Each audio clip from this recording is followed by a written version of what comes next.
sababu amejaribu kwa dadavua zaidi wananchi Yanga Afrika, the way wanavyo dominate mpira kuanzia eneo la katikati ya uwanja, timu yao inakuwa iko balance kweli kweli. Lakini waangalie pia Simba.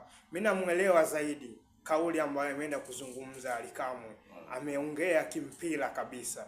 Unajua Simba kuelekea dabi ni timu ambayo hata Yanga wenyewe sasa hivi wanayo pressure kuelekea hiyo dabi, kwa sababu ni mechi ambayo tayari imechukua ukubwa zaidi, na wanawaangalia Simba kwamba ni wapinzani wao ambao pia wanaenda kuwapa mechi ngumu kwa kile ambacho kimeenda kuonekana kwao. Simba ni timu ambayo tayari tunaiona ndani ya uwanja, ni timu ambayo imesheheni wachezaji ambao ni ingizo dogo la usajili ambao wameenda kuwafanya kwenda kubadilisha sana mfumo wa kiuchezaji wa timu yao. Na timu of course hivi sasa Simba unawaona ni timu ambayo inacheza iko na balance kubwa zaidi ndani ya uwanja. Ametaja wachezaji karibia 4 ambao of course ni first 11 ya Simba muda wote.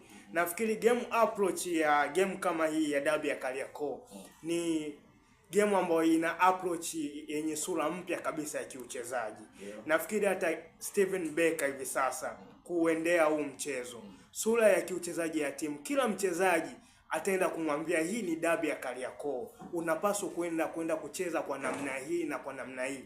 Na of course nyota ambao wako pale, mtu kama Anseti Oula, Libase Gweyo akitokea pembeni, amegusa Simba kwenye safu zao za pembeni, kwa maana anapocheza Kapombe pamoja na Nixon Kibabage, sio watakabiliana vipi na mawinga wa Yanga. Lakini jaribu kutazama pia fullback za Yanga za pembeni, kama ataanza Mwenda, lakini kama ataanza Mohamed Hussein kwenye eneo la pembeni, wanakutana na watu wa aina gani pembeni? Kuna Anseti Oula ambaye ana consistency nzuri hivi sasa, lakini pia winga nyingine yuko Libase Geye ambaye naye ana consistency nzuri kweli kweli. Kwa hiyo lazima uangalie mzani ambao tayari tunauona umebalance kwa timu zote mbili. Sawa.